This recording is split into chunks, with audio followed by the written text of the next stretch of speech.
அன்பு சகோதரர் நாடாளுமன்றத்தினுடைய உறுப்பினர் முரசொலி அவருடைய ஏற்பாட்டில் நடைபெற்று கொண்டிருக்கின்ற தேசிய கல்விக் கொள்கை 2020 என்னும் மத யானை புத்தக அறிமுக விழாவை மேனாள் மத்திய அமைச்சர் என்னுடைய அன்பிற்கும் பாசத்திற்கும் உரிய அண்ணன் SSP அவர்கள் உரையாற்றிய பொழுது இந்த மத யானையை நீங்கள் ஒரு கும்கி யானையாக மாற்றி காட்ட வேண்டும் என்று அவர் உரையாற்றியிருக்கிறார். உண்மைதான். நாங்கள் ஒட்டுமொத்தமாக யானையே வேண்டாம் என்று நாங்கள் சொல்லவில்லை. யானை என்பது அந்தந்த மாநிலத்திற்கு ஏற்ற யானையாக இருந்துட்டால் நாங்களும் அதன் மீது ஏறி சவாரி செய்ய காத்து கொண்டுதான் இருக்கிறோம் என்பதை பறைசாற்றுகின்ற விதமாகத்தான் அந்த அர்த்தத்தோடு மிக அழகாக இங்கே உரையாற்றி அமர்ந்திருக்கிற அண்ணன் SSP அவர்களுக்கு என்னுடைய நன்றிகள். உரையாற்றி அமர்ந்திருக்கின்ற நம்முடைய மேனாள் துணைவேந்தர் தமிழ் பல்கலைக்கழகத்தினுடைய துணைவேந்தர் முனைவர் ஐயா ராசேந்திரன் அவர்கள் அவர் உரையாற்றும் போது இந்த யானையை பற்றியும் கரிகாலனை பற்றியும் மிகவும் பெருமையோடு இங்கே பல்வேறு கருத்துக்களை மிக யதார்த்தமான நடையிலே அவர் உரையாற்றி அமர்ந்திருக்கின்றார். அவருடைய உரையிலிருந்து நான் கற்றுக்கொள்ள வேண்டியது என்பது ஒரு சித்தாந்தம் கல்வி என்கின்ற கட்டமைப்பை இடி இடி இடி என்கிறது, நம்முடைய திராவிட கொள்கை படி படி படி என்று சொல்கிறது என்பதை மிக தெளிவாக இங்கே உரை நிகழ்த்தி அமர்ந்திருக்கின்ற அவருக்கு என்னுடைய வணக்கங்கள். திராவிட கழகத்தினுடைய துணை பொதுச் செயலாளர் வழக்கறிஞர் தங்கை மதிவதனி அவர்கள் தொடர்ந்து ஒவ்வொரு விவாதத்திலும் மக்கள் முன்பு அவர் உரையாற்றும் பொழுதெல்லாம் நம்முடைய கொள்கை எதிரிகள் மூலமாக அச்சுறுத்தல் படும் பொழுதும் சரி, அதே போல் நம்முடைய கொள்கை எதிரிகள் மூலமாக பல்வேறு விதமான விமர்சனங்களுக்கு உள்ளாகும் பொழுதும் சரி, நிமிர்ந்து நிற்கக்கூடிய பெண்களுக்கெல்லாம் உதாரணமாக இருக்கக்கூடிய என்னுடைய தங்கை மதிவதனி அவர்கள் விவாத மேடையிலே உரையாற்றும் பொழுது ஒரு முறை ஒரு கொள்கை எதிரி பேசிக்கொண்டிருக்கின்ற தங்கையின் முன்பே நேரடியாக அவரிடம் வாக்குவாதம் செய்து கொண்டே அவர் நேரடியாக வரும்பொழுது தன்னுடைய வாதத்தை நிறுத்தாமல் உரையாற்றியவர். நாங்கள் கூட அதை பார்க்கும்போது கொஞ்சம் பார்த்தோம், யாராச்சும் அருகில் இருக்கிறார்களா, யாராவது துணைக்கு தங்கைக்கு இருக்கிறார்களா என்று நாங்கள் பார்க்கும் பொழுது பிறகுதான் தெரிந்து கொண்டேன், தந்தை பெரியாருடைய கைத்தடியே அவர்தான், அதுக்கு மேல் ஒரு துணை தேவையா என்று நாங்கள் எல்லாம் பார்த்தோம். அப்படி அந்த அளவிற்கு உரையை நிகழ்த்திய நம்முடைய மதிவதனி அவர்கள் நடைமுறை சிக்கல் என்ன, நாட்டு நடப்பு என்ன, ஆசிரியர்களுடைய பிரச்சனை என்னவாக இருந்துவிட போகிறது, பெற்றோர்களும் மாணவர்களும் எந்த அளவுக்கு வஞ்சிக்கப்படுவார்கள் இது போன்ற கல்விக் கொள்கை வந்தால் என்பதை மிக தெளிவாக இங்கே எடுத்து உரைத்திருக்கிறார். ஊடகவியாளர் செந்தில்வேல் அவர்கள் என்னுடைய அன்பு சகோதரர் என்றுதான் நான் சொல்ல வேண்டும். அவர் விவாதங்களே உரையாற்றும் பொழுது அங்கே இருக்கின்ற வைக்கக்கூடிய வாதங்கள் கொள்கை எதிரிகள் ஏதாவது ஒன்று சொன்னால் அடுத்த நிமிஷம் அதற்கான பதிலடிகள் அங்கேயே அதை முடிச்சிருவார் அவர். அதன் மூலமாக நமக்கு அவருக்கு வருகின்ற பாராட்டுகளையும் கைத்தட்டுகளையும் மட்டும்தான் நான் பார்க்கிறோம். ஆனால் சொந்தமாக பார்க்க வேண்டும் என்று சொன்னால் அவருக்கு வரக்கூடிய அச்சுறுத்தல்கள், அவருடைய குடும்பத்துக்கு வர வேண்டிய அச்சுறுத்தல்கள், தங்களுடைய பிள்ளைகளை பற்றி தங்களுடைய மனைவியை பற்றி அவர்கள் பேசக்கூடிய அந்த வார்த்தைகள்லாம் பார்க்கும் பொழுது எந்த ஒரு மனிதனாக இருந்தாலும் போதும்பா பேசினா அதோட விட்டுட்டு போயிடுவாங்க. அவர்களுக்கு கோபம் வருகிறது என்று சொன்னால் நான் வைக்கின்ற வாதம் அர்த்தமுள்ள வாதம் என்று தொடர்ந்து அந்த பணியை செய்து கொண்டிருப்பவர் தான் என்னுடைய அன்பு சகோதரர் செந்தில்வேல் அவர்கள். உரையாற்றும் பொழுது நகைச்சுவையாகவும் சரி வேதனை கலந்த தமிழனாகவும் சொன்னார். முன்னாள் முதலமைச்சர் எடப்பாடி பழனிசாமி யார் கம்பராமாயணத்தை எழுதியது சேக்கிலார் என்று சொன்னாரே என்று வேதனையோடு சொன்னார். அவர் கவலைப்பட வேண்டாம், செல்லூர் ராஜ் என்று சொல்லவில்லையே, சேக்கிலார் என்று தானே சொல்லியிருக்காரு, கொஞ்சம் கொஞ்சமாக வந்து விடுவார். ஆக அந்த அளவிற்கு இன்றைக்கு அவரும் உரையாற்றி ஆரம்பும்போது ஒட்டுமொத்த இந்தியாவில் எந்த மாநிலம் உங்களுடைய வஞ்சக வார்த்தைக்கு அடிபணியலாம், ஆனால் இது தமிழ்நாடு, இது தமிழ்நாடு, இது தமிழ்நாடு என்று 3 முறை சொன்னார். நேற்று தமிழ்நாட்டு நாளை நாம் கொண்டாடி இருக்கின்றோம் தமிழ்நாடு முழுவதும். அந்த தமிழ்நாட்டு நாளை நாம் கொண்டாடுகிறோம் என்று சொன்னால் பேரறிஞர் அண்ணா சொன்னாரே, நான் தமிழ்நாடு தமிழ்நாடு தமிழ்நாடு என்று சொல்வேன், நீங்கள் வாழ்க வாழ்க வாழ்க என்று சொல்லணும் என்று சொன்னாரே, அதை நேற்று நான் திருவண்ணாமலையிலே கொண்டாடி விட்டு இங்கே நேரடியாக நான் வந்திருக்கின்றேன். ஆக அப்படிப்பட்ட நம்முடைய செந்தில்வேல் சொன்னது போல இப்போ புதுசாக முருகரை கையில் எடுத்துக்கிட்டு இருக்கிறாங்க. ஏற்கனவே ஒரு முறை வேலை கையில் எடுத்தாங்க, அப்பயும் நாம தான் வெற்றி பெற்றோம். இப்ப முருகரை கையில் எடுத்திருக்கிறார்கள். கண்டிப்பாக 2026 நாம் தான் வெற்றி பெற போகிறோம் என்று நாம் எடுத்துக்கொள்ளலாம். அவர்களுக்கு நான் சொல்லிக்கொள்ள விரும்புவதெல்லாம் ஒன்னே ஒண்ணுதான். எங்களுடைய முருகரை பொறுத்த வரைக்கும் கோவண கோலத்துல இருந்தாலும் இருப்பாரே தவிர உன்னுடைய RSS அரட்ரவுசருக்குள்ளுக்கு அத்தனை பொருத்தி கொள்ள மாட்டார் என்பதை நீங்கள் புரிந்து கொள்ள வேண்டும். ஏன்னா இங்க இருக்கின்ற சமூகம் என்பது இங்கே நம்முடைய தங்கை நம்முடைய சகோதரர்லாம் பேசுறது போல ஒவ்வொருத்தருக்கும் ஒவ்வொரு விதமான நம்பிக்கைகள் உண்டு. அந்த நம்பிக்கையில் நாங்கள் என்னைக்குமே நாங்கள் வரமாட்டோம் உள்ளுக்குள்ளார. ஏன் 3000 கடந்து இருக்கின்ற திருக்கோயில்களுக்கெல்லாம் குடமுழுக்கு நடத்திய காமிச்ச ஒரே இயக்கம் இன்றைக்கு இந்த 4 வருஷத்துல நம்முடைய திராவிட முன்னேற்ற கழகம் தான். இப்படி எல்லா தரப்பு மக்களுடைய நம்பிக்கை பெற்றிருக்கின்ற இயக்கமாக நாம் இருக்கணும். அது அவங்களோட கண்ணை உறுத்துகிறது. ஆக அதையெல்லாம் முறியடிக்க வேண்டும். இதற்கெல்லாம் பேசிக்கா நம்ம எதை பேசுறோம்? ஃபவுண்டேஷன் சொல்றோமே, அடித்தளம் எதுன்னு பார்த்தீங்கன்னா கல்வி தான். நம்மளை சிந்திக்கவே கூடாது என்று நினைக்கிறார்கள். அப்படி நினைத்து விடக்கூடாது என்பதற்காகத்தான் அவங்க என்ன கொண்டு வந்தார்களோ அதை அன்றைக்கே முத்தமிழர் கலைஞர் அவர்கள் இந்த தேசிய கல்விக் கொள்கை என்கின்ற இந்த மத யானை நம்முடைய தமிழ்நாட்டையே சீரழித்து விடும், நாம் சுதாரித்துக் கொள்ள வேண்டும் என்று அன்றைக்கே எழுதினார். 2016ஆம் ஆண்டு எந்த மத யானையை சொன்னாரோ அதே மத யானையை தான் இன்றைக்கு நாங்கள் எங்களுடைய புத்தகத்துக்கு அந்த பெயரை வைத்திருக்கிறோம் என்பதை நான் தெரிவித்துக் கொள்கின்றேன். நமக்கான இன உணர்வு மொழி உணர்வை ஊற்றியுடைய பெயரில் ஒரு அரங்கம். ஓடி வந்த இந்தி பெண்ணை கேள் நீ தேடி வந்த கோளை உள்ள நாடு இது வல்லவே என்று தன்னுடைய 13வது வயதிலே போர்பரணி பாடினாரே அந்த முத்தமிழர் கலைஞர் பெயரில் இருக்கின்ற வாசகர் வட்டம்.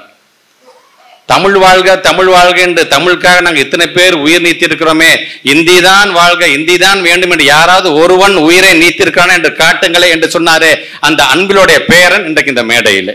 குறிப்பாக 14 அத்தியாயம் எழுதியிருக்காங்க சொன்னால் அந்த முதல் அத்தியாயம் who chooses and who loses, யார் தேர்வாகிறார்கள் யார் இழக்கிறார்கள் என்பதில் அதை மட்டும் நான் சொல்றேன். நான் 2015ஆம் ஆண்டு கொரியா நாட்டில் ஒரு மிகப்பெரிய ஒரு வேர்ல்டு எஜுகேஷன் ஃபாரம், உலகளாவிய கல்விக்கான ஒரு மிகப்பெரிய ஒரு மாநாடு நடைபெறுகிறது. இதை நடத்துவது யுனைடெட் நேஷன் ஐக்கிய நாடுகள். ஐக்கிய நாடுகள் அப்படிங்கிறது பார்த்தீங்கன்னா ஏறத்தாழ உலகத்தில் ஒட்டுமொத்தமாக 195 நாடுகள் இருப்பதாக சொல்லப்படுகிறது. அந்த 195 நாடுகள்ல 193 நாடுகள் ஐக்கிய நாடுகள்ல மெம்பர்ஸா இருக்கிறாங்க. அந்த 2 நாடுகள் எதுன்னு பார்த்தீங்கன்னா ஒன்று வேட்டிகன் சிட்டி, இன்னொன்று பாலஸ்டைன். அது நீங்களாக இந்த 193 இருப்பாங்க. அந்த 193 கிட்டத்தட்ட 160 நாடுகள் 1600 பேர்கள் கலந்து கொண்ட மிகப்பெரிய ஒரு மாநாடு. சஸ்டைனபிள் டெவலப்மெண்ட் கோல் அப்படிங்கிற அளவுக்கு நீடித்த நிலையான வளர்ச்சிக்கின்ற ஒரு 17 வகையான குறிக்கோளை அந்த மாநாட்டில் உறுதி செய்கிறார்கள். அதில் 4வது குறிக்கோளாக இருப்பது எது என்று சொன்னால் கல்வி. 21ஆம் நூற்றாண்டு குறிப்பாக 2030க்குள்ளார இங்கே நம்முடைய ஐயா பழு நெடும்பரங்கள் கூட அதை எடுத்து சொன்னாங்க. அன்றைக்குள்ளார ஒட்டுமொத்தமாக எல்லா தேசமும் ஒருங்கிணைய வேண்டும், ஒருங்கிணைந்து ஒரு நல்ல கல்வியை தரமான கல்வியை வழங்க வேண்டும் என்று அங்கே முடிவு எடுக்கிறாங்க. அந்த முடிவு எடுத்ததுக்கு பிறகு 2016 இருந்து the global education monitoring report அப்படிங்கிறது உருவாகுது. அந்த ரிப்போர்ட் என்ன பண்ணுதுன்னா ஒவ்வொரு நாடும் இப்படி ஒரு முடிவு எடுத்துட்டோமே, எல்லாரும் மாநாட முடிஞ்ச எல்லாரும் அவங்க ஊருக்கு போயிட்டீங்களே, சரி என்ன செய்யறீங்க, இந்த எடுத்த முடிவை நீங்கள் எப்படியெல்லாம் நீங்கள் நடைமுறைப்படுத்த போகிறீர்கள் என்று அந்த மானிட்டரிங் கமிட்டி ஒவ்வொரு மாநிலம் ஒவ்வொரு தேசியமாக அது கண்காணிக்க தொடங்கியது. அப்படி கண்காணிக்க தொடங்கிய பொழுது நம்முடைய இந்தியா என்ன செய்கிறது என்று பார்க்கும்போது இல்லை நாங்களும் தேசிய கல்விக் கொள்கை அப்படின்னு நாங்கள் ஒன்று உருவாக்க போகிறோம் என்று சொன்னது.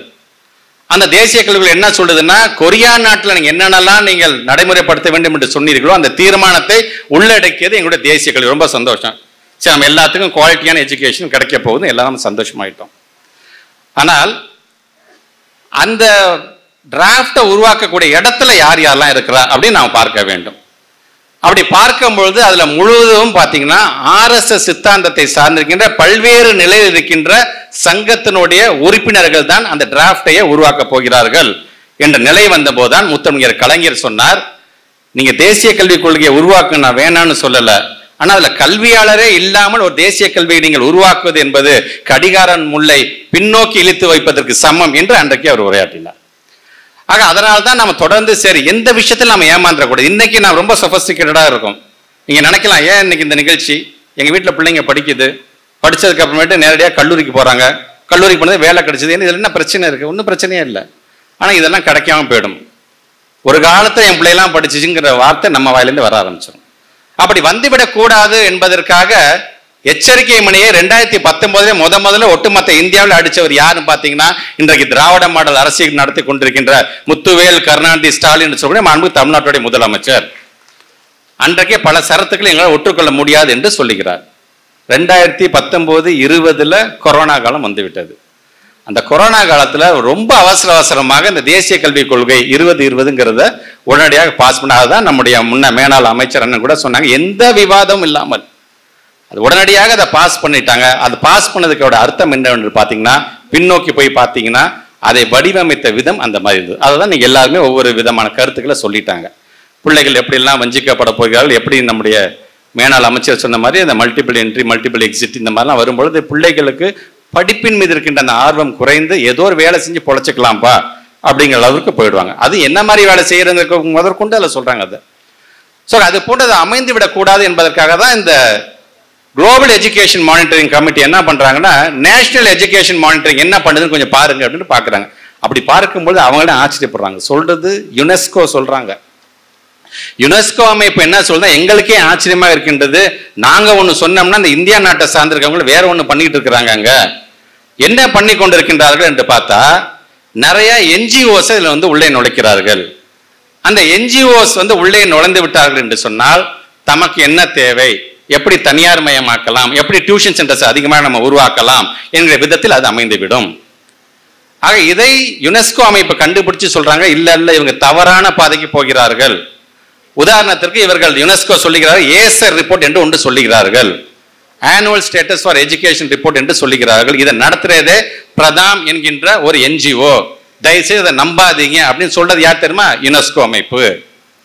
ஆக இது போன்ற யுனெஸ்கோ அமைப்பு நமக்கு ஒரு எச்சரிக்கை பண்ணி அடுத்ததுக்கு பிறகு அதை காதல வாங்கிக்காத மாதிரி இன்றைக்கு இதை நடைமுறைப்படுத்துகின்ற அந்த பணியை தான் இன்னைக்கு அவர் செய்து கொண்டிருக்காங்க. அதனால தான் இங்க பல பேர் சொன்னீங்க, மாண்பு தமிழ்நாட்டு முதலமைச்சர் கொண்டு வருகின்ற திட்டங்கள் என்ன, அதன் மூலமாக எத்தனை பிள்ளைகள் இன்றைக்கு படிப்புல முன்னேறி கொண்டிருக்கின்றார்கள், எப்படிப்பட்ட பேக்ரவுண்ட்ல இருந்து வந்தாலும் சரி. ஏன் முதல் தலை தட்டம் பட்டதாரி என்று சொல்ல முறை அந்த தலைமுறை பட்டதாரிக்கு என்று 15% இடஒதுக்கீடு அன்றைக்கே தந்தவர் முத்தமிழர் கலைஞர். அதுக்கப்புறம் அதை காலி பண்ணிட்டாங்க. அதுக்கப்புறம் அந்த அரசாங்கம் எல்லாம் இப்படி ஒவ்வொன்றையும் பார்த்து பார்த்து முத்தமிழர் கலைஞர் செய்கிறார். அந்த வழியில் நம்முடைய மாண்பு தமிழ்நாட்டு முதலமைச்சர் செய்து கொண்டிருக்கின்றார். சரி, இதற்கெல்லாம் காரணம் ஒன்னே ஒன்று தான், இந்த சனாதனம் தானே. அந்த சனாதனத்தை எதிர்க்கிறேன் என்று நம்முடைய மாண்பு துணை முதலமைச்சர் சொல்லிக் கொண்டிருக்கிறார் என்று சொல்லும் பொழுது அவருடைய கரங்களை வலுப்படுத்த வேண்டியது மிகப்பெரிய நம்முடைய கடமையாக நான் நேற்று கூட நடந்த நாடாளுமன்ற உறுப்பினர்கள் கூட்டத்தில் தமிழ்நாட்டுடைய முதலமைச்சர் அண்ணா அறிவாலயத்தில் எதை சொன்னாங்க, இந்த முறை கூட்டத்தொடர் கூட்டும் போது நாடாளுமன்றத்தில் நம்முடைய கல்வி நீதி சார்ந்து நீங்கள் பேசிட வேண்டும், நம்முடைய உரிமைகள் பறிக்கப்படும் போது அது சார்ந்து நீங்கள் பேசிட வேண்டும் என்று அவர் சொல்லுகிறார். ஆக இன்றைக்கு ஒன்றியத்தில் இருக்கின்ற பாரதிய ஜனதா என்னென்னலாம் செய்து கொண்டிருக்கின்றது, சிறுபான்மை மக்கள் எதிர்ப்பாக ஒரு சட்டத்தை கொண்டு வந்து அந்த உரிமையை பறிக்கிறார்கள். நமக்கு வர வேண்டிய அது பேரிடர் காலத்து நிதியாக இருந்தாலும் சரி, கல்வி நிதியாக இருந்தாலும் சரி, அதற்கு மறுப்பு. சரி, நாம யார்தான் என்பதை கீழடியின் மூலமாக எடுத்து நாம் பெருமையை எடுத்து சொல்றோம் என்று சொன்னால் அதை ஏற்றுக்கொள்ளாமல் மறைப்பு. ஆக இப்படி அவர்கள் பறிப்பு மறுப்பு மறைப்பு என்கிற விதத்திலே ஒன்றிய பாரதிய ஜனதா நம்மளை வஞ்சித்துக் கொண்டிருக்கின்றது. நாம் முழித்துக் கொள்ள வேண்டும் என்பதற்காகத்தான் தமிழ்நாட்டு தொடர்ந்து இன்றைக்கு போராடி கொண்டிருக்கின்றார். ஆக அதை முழுமையாக நம்முடைய ஆசிரியர் பெருமக்கள் உள்வாங்கிக் கொள்ளுங்கள். ஆசிரியர்களும் பெற்றோர்களும் மாணவர்களும் எப்படியெல்லாம் வஞ்சிக்கப்படுவார்கள் என்கிறது கல்வி சாசனம் என்று முதல் பக்கத்திலே ஒன்று எழுதி வச்சிருக்கிறேன். அதை முழுமையாக படிச்சா கூட போதும். இந்த ஏறத்தால் இந்த 135 பக்கம் இருக்கின்ற புத்தகத்துக்குடைய சாராம்சமே அதில் தான் ஒளிந்திருக்கின்றது. அதை நீங்கள் மக்களிடம் நீங்கள் எடுத்து சொல்லுகின்ற பணியில் நீங்கள் முழுமையாக நீங்கள் ஈடுபடுத்திக் கொள்ள வேண்டும் என்பதுதான் என்னுடைய கோரிக்கை. ஆக நான் சொன்னேன் பார்த்தீங்களா, ஃபர்ஸ்ட் வேர்ல்டு எஜுகேஷன் ஃபாரம் அப்படின்னு நான் பேசணும். வேர்ல்டு எஜுகேஷன் ஃபாரம் கொரியா நாட்டில் நடந்து இந்த மாதிரிலாம் இருந்துச்சு. ஆனால் நம்மளை வஞ்சிக்கிறாங்க, நம்ம பிள்ளைங்களை படிக்க விட மாட்டேங்கிறாங்க, எங்கெங்கேயோ போய் நம்மளை பிள்ளைங்களை வேலை செய்ய சொல்லிடுறாங்க, குலக்கல்விக்கு அனுப்பிச்சுடுறாங்க, நம்ம சொல்றோம் பார்த்தீங்களா. அப்படிலாம் இருந்துவிடக்கூடாது என்பதுக்காக இந்த 4 வருஷம் இந்த உழைப்புன்னு இன்றைக்கு பன்னாட்டு இன்டர்நேஷனல் லெவலில் ஸ்டூடெண்ட்ஸ்க்கான ஒரு ஃபாரம் நடக்குது. இன்டர்நேஷனல் லெவலில் ஸ்டூடெண்ட்ஸ்க்கான ஒரு ஃபாரம் தாய்லாந்து நாட்டில் நடக்கிறது. அங்க நடக்கக்கூடிய அந்த ஃபாரம்ல ஒட்டுமொத்தமாக தமிழ்நாட்டில் இருந்து 6 மாணவ செல்வங்கள் இன்னைக்கு தேர்வு செய்யப்பட்டிருக்கிறார்கள். அங்கே நம்முடைய பிள்ளைகள் நம்முடைய கல்வி சார்ந்து பேச போகிறது, சஸ்டைனபிள் டெவலப்மெண்ட் கோல் சார்ந்து பேச போகிறது. நேற்று தான் அதற்கான தரவுகள் வந்தது. அதில் இந்த 6ல் ஒரு பொண்ணு நம்முடைய தஞ்சை மாவட்டம் வல்லம் பகுதியில் படிக்கின்ற மாடல் ஸ்கூல்ல படிக்கின்ற இங்கே வருகை தந்திருக்கின்ற தரணி ஸ்ரீ என்கிற எங்களுடைய பிள்ளை. ஆக இதை தான் நாங்கள் நிறைவேற்றி காட்ட வேண்டும் என்று ஒவ்வொரு திராவிட இயக்கம் இன்றைக்கு துடித்துக் கொண்டிருக்கிறோம். இதை புரிந்து கொள்ள வேண்டும். ஆக நமக்கான பெருமை, தஞ்சை மாவட்டத்திற்கான பெருமை, கலைஞரை தந்த இந்த தஞ்சை மாவட்டம். இன்னைக்கு அதுல இருந்து ஒரு தரணி ஸ்ரீயை நம்ம உருவாக்கி சொன்னால் ஒரு தரணி ஸ்ரீ இருந்தா பத்தாது, தரணி முழுவதும் ஸ்ரீகளை நாம் உருவாக்க வேண்டும் என்பதற்காக இன்னைக்கு நம்ம புள்ள நிக்குதுங்க. இது வரது அவங்களுக்கு பிடிக்காது. அது எப்படி அங்கேருந்து ஒரு புள்ள வர முடியும்? நம்ம புள்ள வரலையா? இப்படிதான் பேசிட்டு இருப்பாங்க. ஆக இதற்கு காரணமாக உங்களுடைய பெருமதிப்புக்கூடிய ஆசிரியர் பெருமக்களுக்கு என்னுடைய நன்றிகள், அவருடைய பெற்றோர்களுக்கு என்னுடைய நன்றிகள், அந்த தலைமை ஆசிரியர்களுடைய நன்றிகளை நான் தெரிவிச்சுக்கிறேன் நான். ஆக இப்படி தொடர்ந்து நம்முடைய பிள்ளைகளை படிக்க வைப்போம், படிப்போடைய முக்கியத்துவத்தை எடுத்து சொல்வோம், கல்வி என்பது நம்முடைய உரிமை என்பதை எடுத்து சொல்வோம் என்பதற்காகத்தான் இது போன்ற மத யானை புத்தகத்தை நாங்கள் எழுதி கொண்டிருக்கின்றோம். ஆக அந்த விதத்தில் வருகை தந்திருக்க நீங்கள் பேசிய ஒவ்வொருத்தருடைய கருத்துக்களையும் உள்வாங்கி கொண்டு உங்க ஸ்டைல்ல நீங்க உங்க பகுதி மக்களுக்கு எடுத்து சொல்லுங்க. ஒரு விழிப்புணர்வை நாம் ஏற்படுத்துவோம். ஒட்டுமொத்த இந்தியாவுக்கே ஒளி தரக்கூடிய கல்வி மாநிலமாக நம்முடைய தமிழ்நாடு என்றைக்குமே விளங்கட்டும் என்று சொல்லி உங்கள் அனைவருக்கும் இந்த நேரத்தினுடைய நன்றியை தெரிவித்து இந்த உரை நான் நிறைவு செய்கிறேன். நன்றி, வணக்கம்.